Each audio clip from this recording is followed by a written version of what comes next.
Well, we're here with Lummi Nation News' update with the chairman of the Natural Resources Commission, Mr. Elden Hillaire.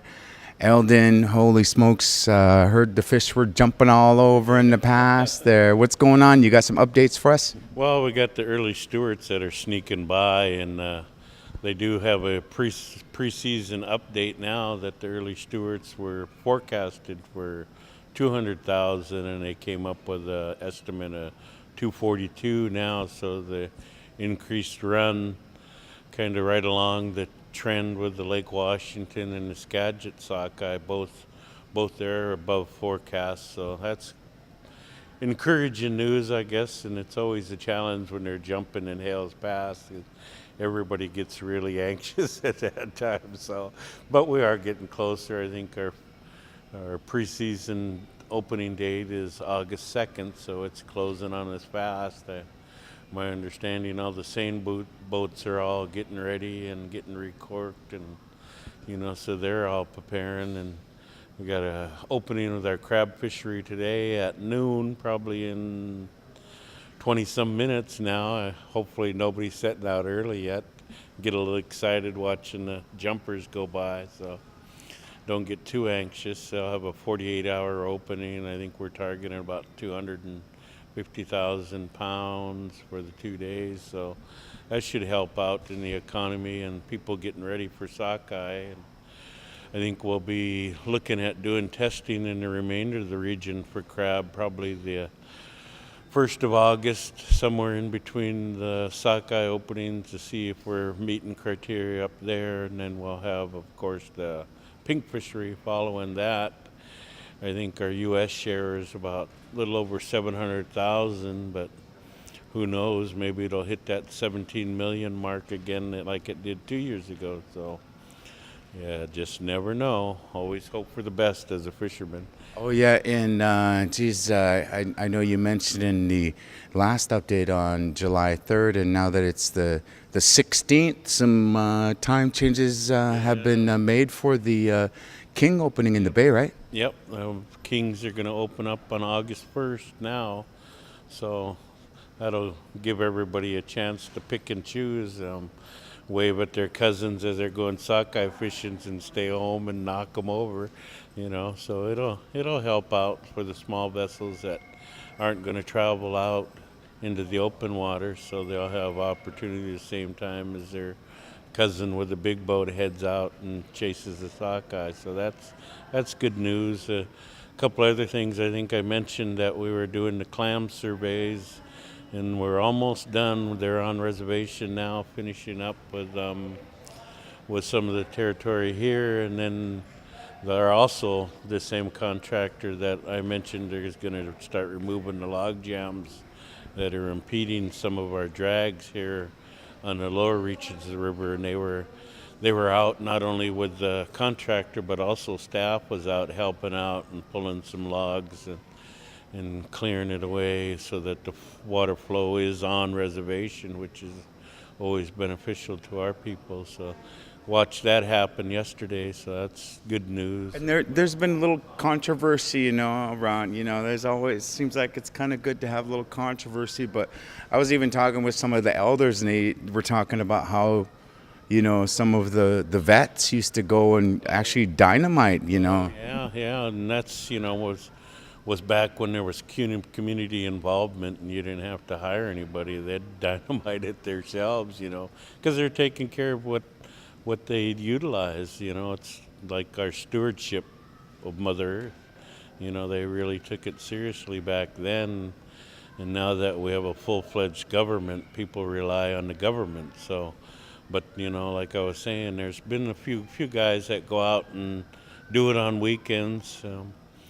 Alex Jefferson used to go out and cut up log jams for firewood. He'd sell the firewood, so that helped out. And Steve Solomon still goes out on weekends when he gets off work and pulls out a few logs and takes kind of care of the area that he wants to fish in or fishes in. And so those are all good things, and the cumulative effect is that we're going to have a cleaner and more prosperous river.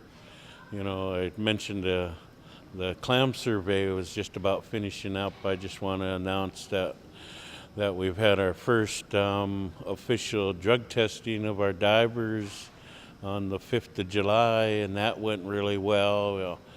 We had all but I think one of those participants get tested, and we're working to arrange that final one, and so that's a big step in the right direction for wellness for not only the harvesters but our community. So that's really good. And then my understanding that our staff is out doing gooey duck surveys here in our regions. It sounds like they started at Eliza, and they're gonna hopefully, weather permitting, move out to Alden Bank and get that resurveyed so that we can actually have a harvestable amount here in our own home territory. So that'll be really good for our guys.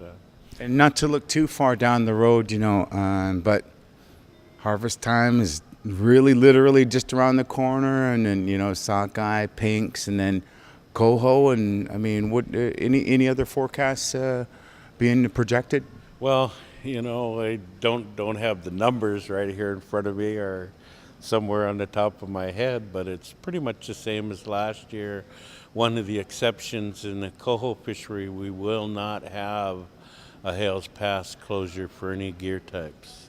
We've negotiated not only with our relatives out on the straits, but also with our co-managers that we're not going to close. I know it's in protection of the Thompson coho, but we've updated all the numbers and the data baselines to show that what we used to catch isn't what we catch nowadays. And so it takes out that Thompson coho equations and lessens the impacts on our Hales Pass fishery. So that's a good one, big step in the right direction. Where yesterday we made a decision at the Northwest Indian Area Fish Commission to get all the samples read for the Area 9 chums. And that's a big controversial area because it's a lot of mixed stocks where we have UNA there, but we haven't been able to fish for quite a few years. And if we can get the data to read out, maybe it'll get us back in there again to fish where we used to fish. That's our big hopes, and but it's a double-edged sword, so it could actually exclude us even. But at least it's science-based and not just because of who we are. And that's the biggest argument, is that we used to have 40 seiners down there catching all the fish. We don't have 40 seiners anymore today. Be nice, but we don't. I think we're at 8 at total capacity for the Lummi tribe, and so it's a far reduced effort that we'd see. So we'll know by September on what the samples are and how it's going to look out in any perspective for negotiations next year. So Nice. one of the other things that I wanted to add on is that we're finishing up on our TAC for halibut. And, the inside tribes, which are about 6 of us, in 2009 overharvested in our TAC. And so we preempted a Quinault fishery. And Quinault has been very adamant that they are looking to be compensated for that '09 fishery, and we have issues of legalities that stand in the way. But what Lummi and Nooksack have done was saying the remaining 6,000 TAC should go to the Quinault Nation, not only for the past doings, but also to help them in preparation for the canoe landing.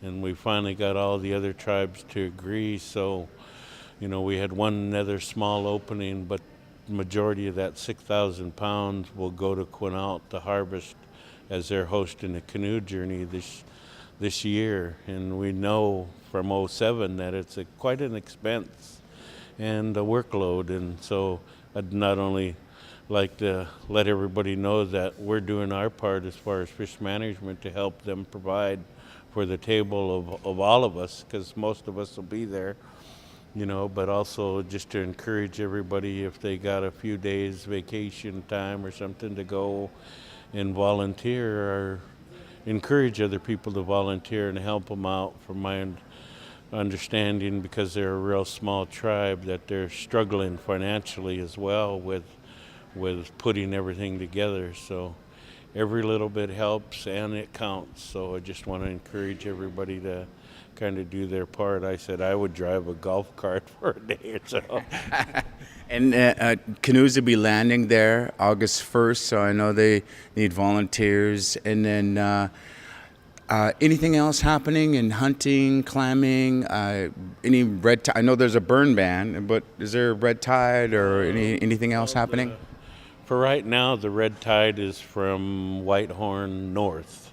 We're still taking samples on reservation, make sure that they're still in good water quality here. So we're usually blessed with that here on the reservation. So we'll just keep everybody informed of that changes, and we hope Mother Earth gets a little bit more liquid sunshine. We had a little sprinkle this morning, so I know my honeysuckle was probably appreciative of that little sprinkle today.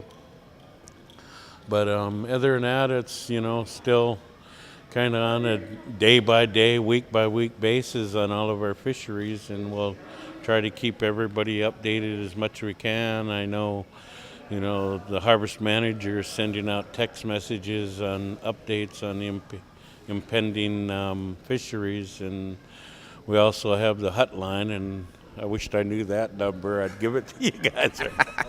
I don't even know my extension. But they can call you. Yeah, they can call me. Everybody's got my cell phone number. Well, Eldon, thanks for the update, and we'll just keep everyone informed. And anytime you want to come on and give a little update, we always really appreciate it. Okay, thank you. Let's go.